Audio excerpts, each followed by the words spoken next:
pessoal, bem-vindos, bem-vindas à nossa aula de História da primeira fase da Educação de Jovens e Adultos. O meu nome é Yolanda, esse é o meu sinal, junto aqui com o Everton, que deixa nossas aulas acessíveis para todos os nossos estudantes, né? Ouvintes ou não. A gente vai terminar esse projeto ao qual nos debruçamos ao longo desse mês de novembro, falando a respeito das manifestações culturais negras aqui no Recife. Então, a gente viu sobre o Dia da Consciência Negra, nós vimos a respeito da importância da cultura negra para a nossa colonização, né?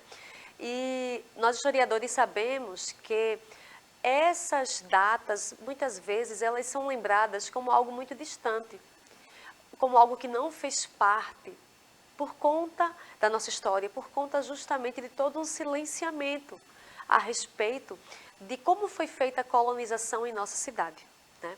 Só que, cada vez mais aqui na história, a gente vem trazendo novos e novos elementos. Quando eu estudei história, por exemplo, a gente só falava a respeito disso no dia da chamada Lei Áurea, 13 de março, né? Da libertação dos escravos. Então, quando falava da Lei Áurea, falava como uma coisa assim além, de que uma princesa muito boazinha libertou as pessoas negras que estavam escravizadas. Chamavam as pessoas de escravos, não de escravizadas, né? Então, só isso já é uma coisa para a gente refletir. A mudança nesse termo, tá, gente? Porque ninguém nasce escravo. Nós nascemos livres. Só que outras pessoas podem escravizar as outras, né? Então, por isso que hoje a gente fala até escravizados. E a gente sabe que não foi dessa forma, que como foi feita a abolição. Foi pela luta de negros e negras e pessoas que eram sensíveis à causa deles. Algumas pessoas, inclusive, brancas. Então, quando a gente vem falar dessas manifestações, é dizer que o Recife em si, por ser uma cidade portuária, por ser uma cidade que recebeu muitas pessoas escravizadas, porque temos um porto, então o Recife, ele tem essa presença negra muito forte, só que muitas vezes essa presença ela é silenciada. Então, hoje nós concluímos esse projeto já começando com essa pergunta: que manifestações culturais negras existem em Recife? Já adianta a vocês, gente, que tem muitas e muitas e muitas. Só que como nossa aula é um pouco mais curta, a gente vai se ater a algumas. Então eu trouxe a respeito de cultura mesmo. E falar em cultura, a gente tem que falar no frevo, que é um patrimônio daqui da nossa cidade, né? Então já dei uma aula sobre o frevo, vocês podem voltar aqui no nosso repositório do YouTube, podem ver a aula. Então falar do frevo é falar que esse ritmo tem origem no século XIX.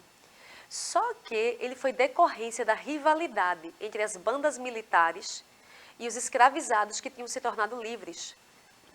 Vivia-se, gente, o pós-abolicionismo, enquanto surgiu uma nova classe operária. Então, falar do frevo, gente, esse ritmo eletrizante, não é à toa que o frevo tem coisas que tem chute, que tem pulos. Por quê? Porque os frevistas, junto com os quilombolas, usavam também essa dança, que também é uma arte, para poder se defender desses militares que muitas vezes queriam prender as pessoas novamente. Vejam só. Pesquisem a história do frevo. É super, super bacana. Então, o frevo, ele é altamente ligado a esse movimento pós-abolição. Esses ex-escravizados estavam virando uma classe operária, queriam receber salário, como era justo. Então, a dança também teve essa forma de resistência e de luta. Então, falar em luta, a gente não pode deixar de falar em capoeira, tá? Vejam essa imagem da capoeira. A origem da capoeira, ela é da época da escravidão no Brasil. Muitos negros foram trazidos da África para o Brasil para trabalhar nos engenhos de cana-de-açúcar, nas fazendas de café, nas roças ou nas casas dos senhores. A capoeira era uma forma de luta e de resistência. Então, a capoeira, além dela ser uma atividade física super bonita, ela é uma luta também, gente. Ela é uma dança, ela é uma luta e ela chegou a ser proibida. Era proibido os negros capoeiras. Só que eles aprendiam às escondidas justamente para poder se defender e não serem presos novamente. Quando eles fugiam para os quilombos, quando os capitães de mato, a polícia ia atrás, quando topasse com um negro, uma negra que sabia dançar capoeira, era luta braba. Então, a capoeira, durante muito tempo, ela foi combatida, mas ela resiste e até hoje muita gente brinca capoeira, né? Só que não era só uma brincadeira na época, hein? Olha lá. E aí falar também de manifestação cultural, a gente tem que falar do maracatu, né? Maracatu belíssimo, tem 2 tipos, como a gente sabe, né? Só que o maracatu, ele tem essa origem afro-brasileira e surgiu no estado de Pernambuco, no nosso, no século XVIII. Tem sua expressão mais antiga, datada de 1711. Então já tem, ó, quadros, obras de arte como esse, mostrando o maracatu desde o século XVIII e até antes, viu, gente? Suas origens são incertas, mas relacionam-se com o candomblé e com a coroação dos reis do Congo. Então, o maracatu era uma forma também religiosa das pessoas poderem falar da sua religião, falar dos seus cantos, prestar suas oferendas, mostrar que eles vieram de países como o Congo e nesses países eles foram sequestrados e escravizados, né? Então, o maracatu até hoje, além de ser muito bonito, ele é mostrado não apenas no carnaval, mas tem grupos de maracatu bem tradicionais, bem importantes na nossa cidade, do ano inteiro, né? Que estudam os cantos, as músicas, que tem uma representação. Então, é uma forma de resistência, de dizer que sim, nós temos direito a ter a nossa fé. Então, falar dessas manifestações culturais negras, a gente poderia falar muito além, inclusive da resistência da fé dos povos de terreiro. Pode não ser a sua religião, não é a minha, mas é bem importante a gente aprender a respeitar as manifestações de fé de cada pessoa. Nenhuma fé, nenhuma crença é mais importante do que a outra. Então, só falar dos povos de terreiro é poder falar de uma resistência. Eles resistiram com a sua fé, numa época em que as pessoas poderiam ser presas, poderiam ser mortas, se não professassem a fé católica, que era a religião obrigatória do país.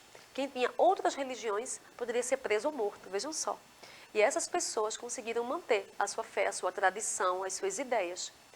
Então, sabendo disso tudo, gente, como vocês sabem, nossa aula é um pouco mais curta. Como eu disse a vocês, trouxe 3 representações culturais. Eu trouxe para vocês o maracatu, trouxe a capoeira e trouxe o frevo. Podia trazer muito e muito mais, já que Recife é essa cidade histórica. Deixo para vocês essa sugestão de atividade. Vocês fazerem uma pesquisa de outros elementos de herança africana em Recife. Que outros elementos tem?